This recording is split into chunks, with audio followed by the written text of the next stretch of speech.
खासदार संजय देशमुख यांच्या वाहनाचा अपघात झालेला आहे।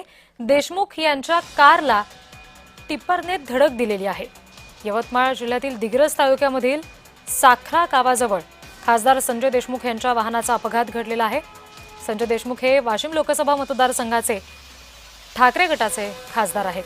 ते कामानिमित्त साखरा इथे गेलेले होते आणि काम आटपून दिग्रसकडे परत येत असताना त्यांच्या इनोवा गाडीला मागून भरधाव टिप्परनं जोरदार धडक दिली।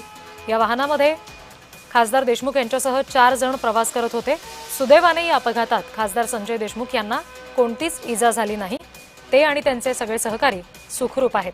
घटनेचा तपास आता पोलिसांकडून सुरू करण्यात आलाय।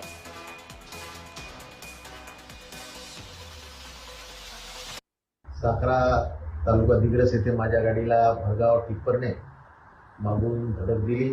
सुदैवाने व आपल्या आशीर्वादाने या अपघातात माझ्यासोबत असलेले 5 आमचे सर्व कार्यकर्ते त्यांना सुद्धा काही जास्त दुखापत झाली नाही। मला सुद्धा थोडा मानेला झटका बसला, परंतु परमेश्वराच्या कृपेने तुमच्या सर्वांच्या आशीर्वादाने कोणत्याही प्रकारची इजा मला झालेली नाही।